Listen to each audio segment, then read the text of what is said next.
स्थानिक स्वराज्य संस्थांच्या विधान परिषदेच्या 17 जागांसाठी येत्या 18 जूनला मतदान होणार आहे. पण निवडणूक लागण्यापूर्वीच एक मोठी बातमी समोर आली आहे.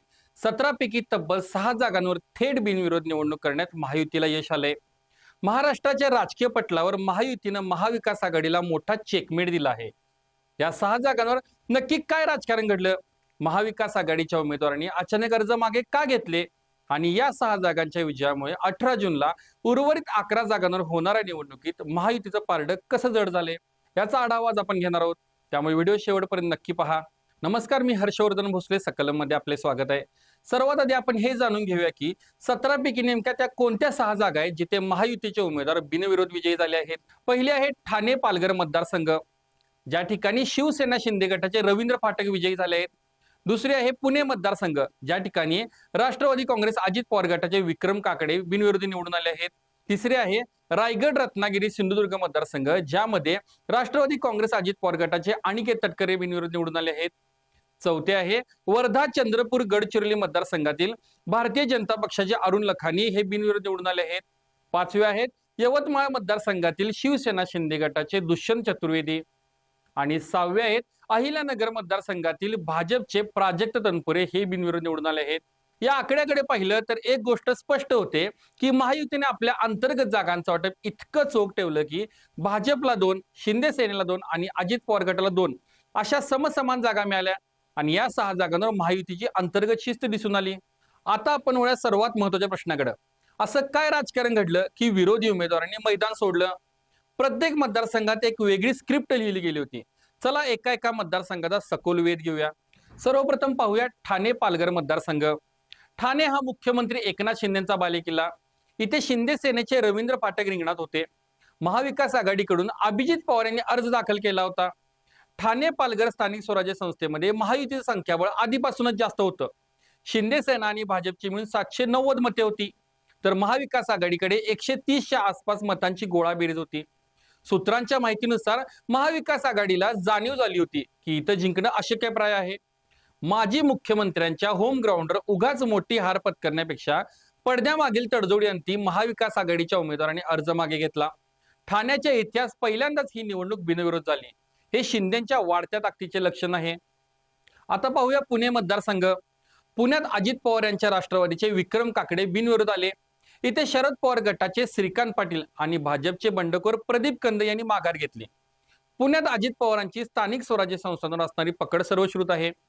शरद पवार गटाने उमेदवार दिला खरा, पण नगरसेवकांनी मतदारांची बेरीज काकड्यांच्या बाजूने झुकलेली होती.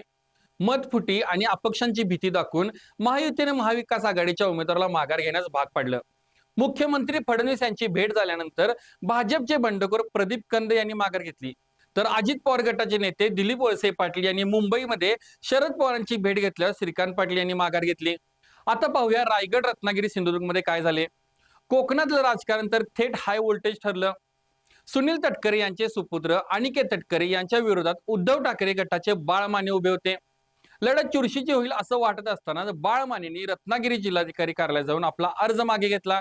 त्यांची आता पक्षातून हकालपट्टी सुद्धा झाली आहे.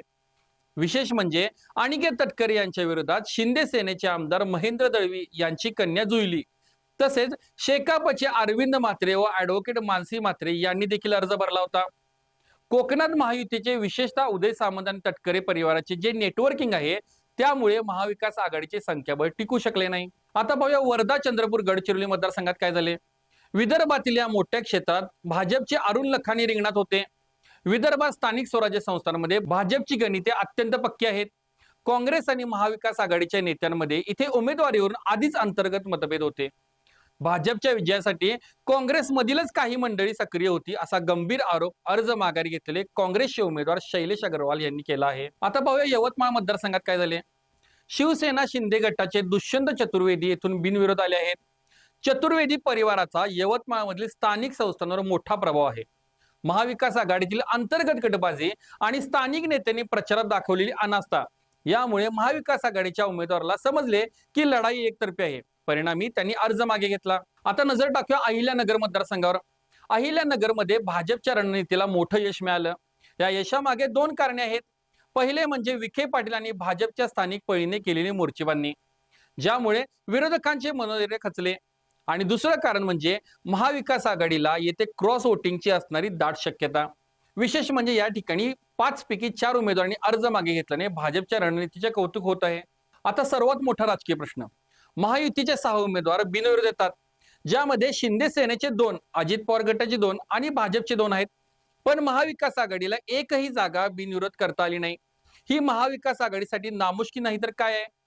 संजय राऊत यांनी या माघार नाट्यावर गंभीर आरोप केले आहेत. त्यांच्या मते या बिनविरोध जागांसाठी कोट्यावधी रुपयांचा घोडेबाजार झाला आहे. पण राजकारणात केवळ आरोपांनी पोट भरत नाही, संख्याबळ आणि रणनीती महत्वाची असते. आता पाहूया महाविकास आघाडी काय ऍक्शन घेणार. पहिली गोष्ट तर ज्या उमेदवारांनी पक्षाला न विचारता किंवा दबावाखाली येऊन अर्ज मागे घेतले त्यांच्यावर पक्षद्रोहाची कारवाई केली जाऊ शकते. दुसरी गोष्ट, महाविकास आघाडीच्या अंतर्गत समन्वय समितीची तातडीची बैठक होऊ शकते. कारण ऐन निवडणुकीच्या तोंडावर उमेदवार पळून जाणे किंवा माघार घेणे यामुळे कार्यकर्त्यांचे मनोधैर्य खचले आहे. पुढे होणाऱ्या विधानसभेपूर्वी ही गळती रोखणे महाविकास आघाडीसमोर मोठे आव्हान आहे. आता वळूया या व्हिडिओच्या सर्वात महत्त्वाच्या निष्कर्षाकडे. 17 पैकी 6 जागा तर महायुतीने मतदानाआधीच खिशात घातल्या आहेत. आता उरल्या 11 जागा. 18 जूनला या 11 जागांसाठी मतदान होणार आहे. पण या 6 जागांच्या निकालाने महायुतीचे पारडे प्रचंड जड झाले आहे. त्याचे विश्लेषण पुढील 3 मुद्द्यांवरून करता येईल. पहिले म्हणजे सायकोलॉजिकल ऍडव्हान्टेज. निवडणुकीत हवा किंवा वेव महत्वाची असते. 6 जागा बिनविरोध जिंकल्यामुळे महायुतीचे कार्यकर्ते उत्साहात आहेत, तर महाविकास आघाडी डिफेन्सिव्ह मोडमध्ये गेली आहे. दुसरी गोष्ट म्हणजे रसद आणि ऊर्जेची बचत. महायुतीला आता या 6 जागांवर कोणतीही शक्ती किंवा अधिक रसद खर्च करावी लागणार नाही. ही सर्व ताकद ते उरलेल्या 11 जागांवर लावू शकतात. या उलट महाविकास आघाडीला आपल्या उरलेल्या उमेदवारांना सांभाळण्यासाठी प्रचंड कसरत करावी लागणार आहे. तिसरी गोष्ट म्हणजे क्रॉस वोटिंगची भीती. स्थानिक स्वराज्य संस्थांच्या निवडणुकीत गुप्त मतदान पद्धत असते. महायुतीने ज्या प्रकारे महाविकास आघाडीचे उमेदवार फोडले किंवा मागे घ्यायला लावले ते पाहता उरलेल्या 11 जागांवर महाविकास आघाडीची मते फुटण्याची दाट शक्यता नाकारता येत नाही. थोडक्यात सांगायचं तर विधान परिषदेच्या 6 जागांवर महायुतीने मिळवलेला बिनविरोध विजय हा केवळ एका निवडणुकीपुरता मर्यादित नाही, तर आगामी विधानसभा निवडणुकीपूर्वी विरोधकांना दिलेला हा एक मोठा मानसिक धक्का आहे. आता 18 जूनला उरलेल्या 11 जागांवर महाविकास आघाडी पलटवार करणार की महायुती आपली विजयाची घोडदौड कायम ठेवणार हे पाहणे औत्सुक्याचे ठरेल. तुम्हाला काय वाटते? महाविकास आघाडीच्या उमेदवारांनी घेतलेली माघार हा महायुतीच्या दबावाचा गेम होता की महाविकास आघाडीची अंतर्गत कमकुवत रणनीती? आम्हाला खाली कमेंट करून नक्की सांगा. व्हिडिओ आवडला असेल तर लाईक करा आणि जास्तीत जास्त शेअर करा. भेटूया पुढच्या व्हिडिओमध्ये लवकरच. धन्यवाद.